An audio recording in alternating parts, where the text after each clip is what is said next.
सृष्टि भगवान की भव्य आत्मन।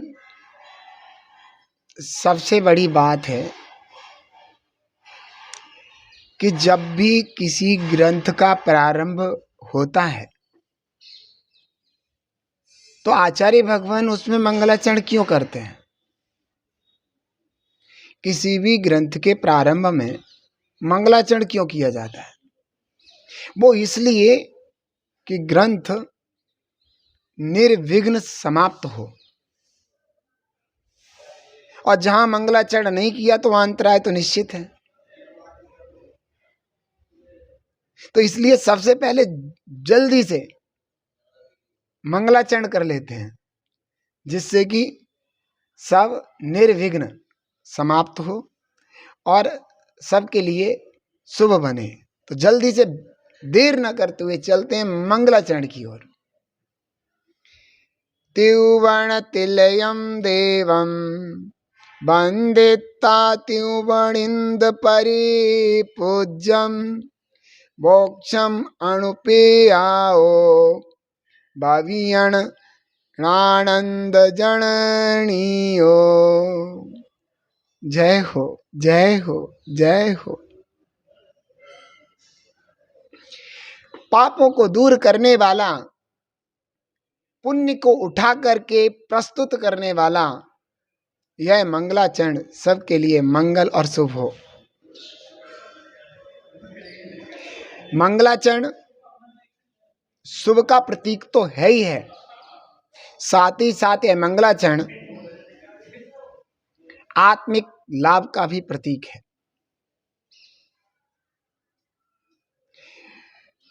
तत्समय मंगलाचरण ग्रंथ की निर्विघ्न समाप्ति के लिए तो होता ही होता है। उसके अलावा यह मंगलाचरण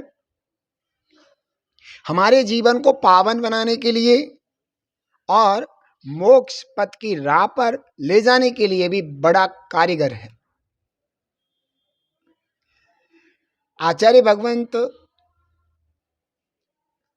पद्धति अनुसार, क्रम अनुसार जब भी किसी शास्त्र की रचना करते हैं या उपदेश आदि देते हैं, उस समय मंगलाचरण जरूर करते हैं। और वैसे भी मंगलाचरण जब हम कर लेते हैं तो हमारे भाव बड़े विशुद्ध हो जाते हैं, ग्रंथ की महिमा प्रकट होती है, पंच परमेष्टि की महिमा प्रकट होती है, वीतरागता की महिमा प्रकट होती है, और हम बड़े सजग होकर के उस ग्रंथ के शब्दों को पढ़ते हैं या सुनते हैं। तो हम देख रहे हैं कि हमारा मंगलाचरण हो चुका है, पढ़ने वाले विघ्न भी शांत हो गए हैं। तत्समय विघ्नों की भरमार है, फिर भी हमने मंगलाचरण के माध्यम से अभी तक के विघ्नों को शांत किया है। यह मंगलाचरण हमारी आत्म विशुद्धि में कारण बने, यह मंगलाचरण हमारे भगवान बनने वाले इस पथ में हमारा सहायक हो, और जब तक मैं मोक्ष की प्राप्ति नहीं करता तब तक यह मंगलाचरण मेरे जीवन को पवित्र करता रहे। इस ग्रंथ के रचयिता हैं आचार्य श्री कार्तिकेय स्वामी। कार्तिकेय स्वामी बड़े ही निर्मल परिणामी, शुद्ध विचार वाले और आध्यात्मिक, परम आध्यात्मिक साधु थे।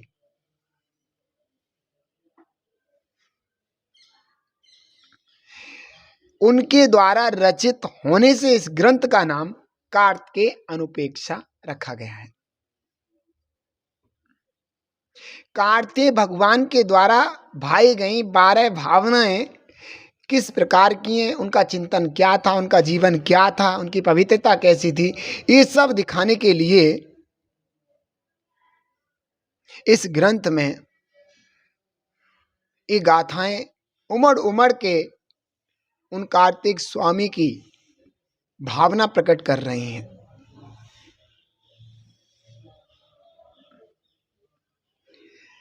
इस मंगलाचरण का अर्थ जो गुरु परंपरा से मेरे को प्राप्त हुआ है, वह अर्थ निर्दोष और आत्म पवित्रता का कारण बने, इसलिए उसका अर्थ यहाँ पर करते हैं।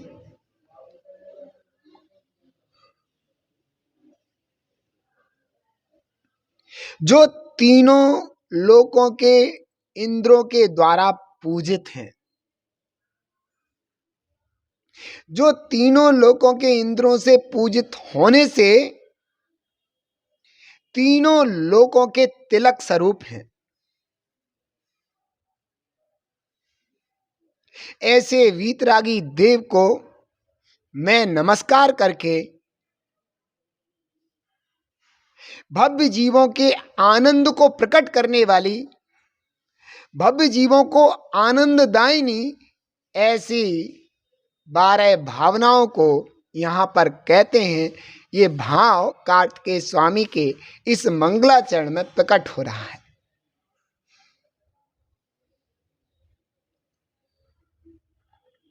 सबसे पहले जो कार्तिकेय स्वामी की जो बेस थे, आधार थे, वो वीतरागी देव हैं। और वीतरागी भगवान की उन्होंने स्तुति की है, तो कैसे की है कि तीनों लोकों के इंद्र जिनके चरणों में झुक जाते हैं। अब यहाँ तीनों लोकों के इंद्रों की बात क्यों की? वो इसलिए कि सौधर्म इंद्र सम्यक दृष्टि होता है। वह सम्यक दृष्टि जीव वीतरागी भगवान के अलावा किसी को नमस्कार नहीं करता।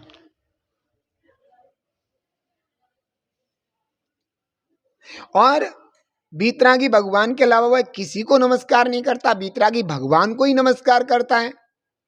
इसलिए उन्होंने ऐसे सब सम्यक दृष्टि जीवों को ले लिया जो वीतरागी देव को नमस्कार करते हैं।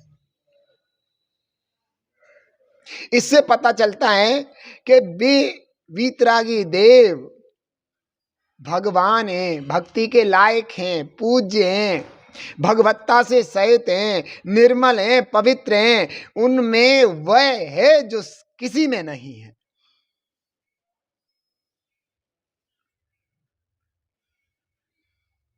संसारी जन जहां राग देश और मोह भाव में पड़ करके अपनी आत्मा का पतन कर रहे हैं, दुखी हो रहे हैं, क्षण क्षण मर रहे हैं, क्षण क्षण दुखी हो रहे हैं, वहीं वीतरागी भगवान अपने स्वरूप में, अपनी आत्मा में लीन होकर के अपने जीवन की पवित्रता प्रकट कर रहे हैं।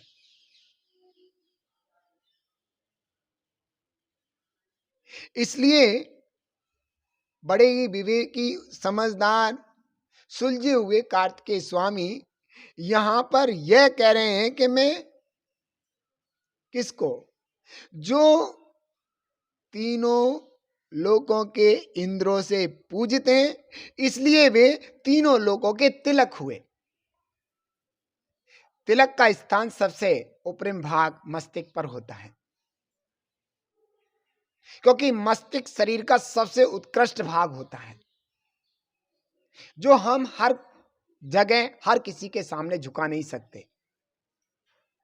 यह मस्तिष्क व्यक्ति का वहीं झुकता है जहां उस व्यक्ति को अपने से सबसे श्रेष्ठ जीव नजर आता है, निर्मल जीव नजर आता है।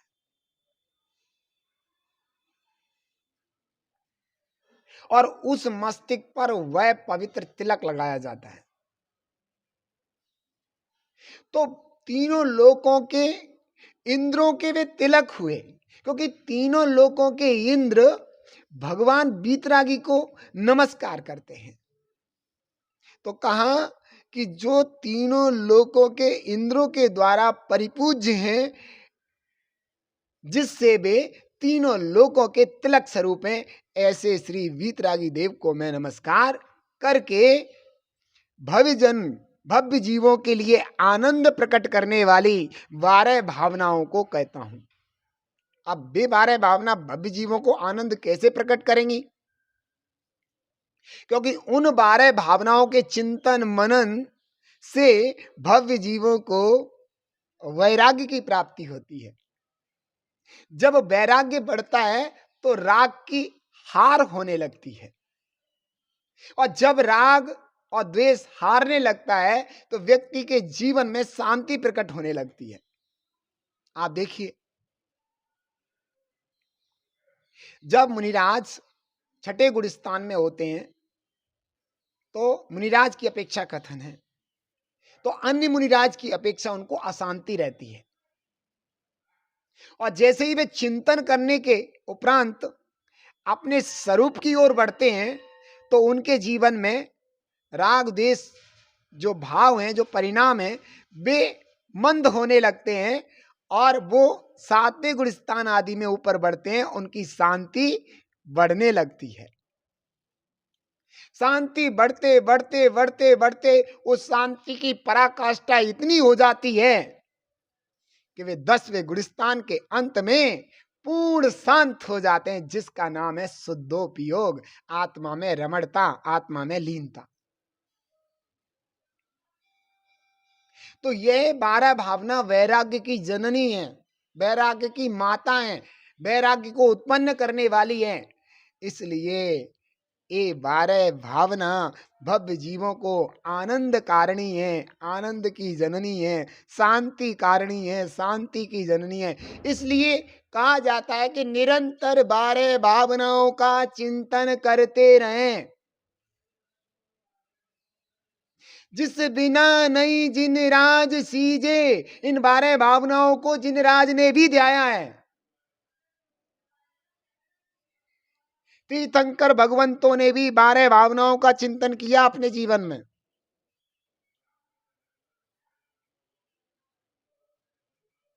इन 12 भावनाओं का महत्व तो बहुत बड़ा है, लेकिन हम कभी भी 12 भावनाओं को भाते नहीं हैं।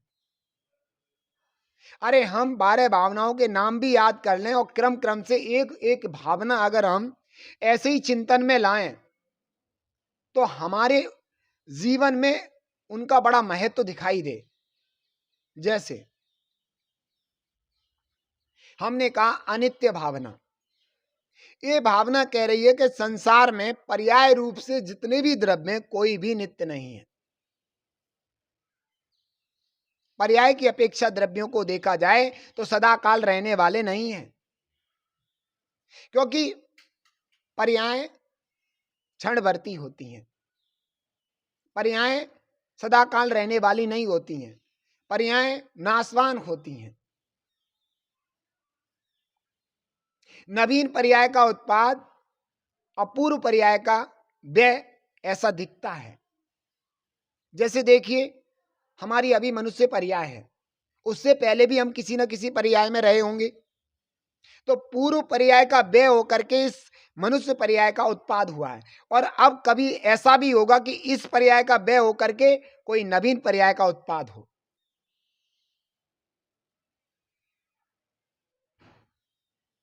ऐसे जितने भी संयोग हैं, जैसे माता पिता बहन भाई गुरु आदि जितने भी संयोग हैं, वे संयोग, उन संयोगों का परिणमन भी मेरे जीवन में दिखाई देता है। जहां उनका संयोग हुआ है, उन द्रव्यों का ऐसा ऐसा परिणमन हुआ है, वो संयोग वियोग के रूप में भी हो सकता है मेरे लिए, क्योंकि उनका परिणमन फिर और भी तरीके से हो सकता है। हम उसमें कुछ भी नहीं कर सकते, हम उसमें कुछ भी नहीं कर सकते।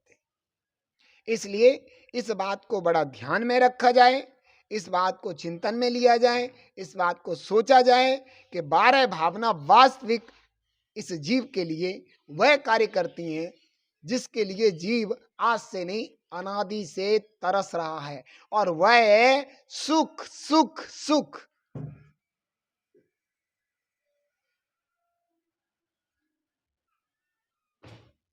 जीव को वह सुख आज तक प्राप्त नहीं हुआ, उस सुख की प्राप्ति जीव को अभी तक नहीं हुई।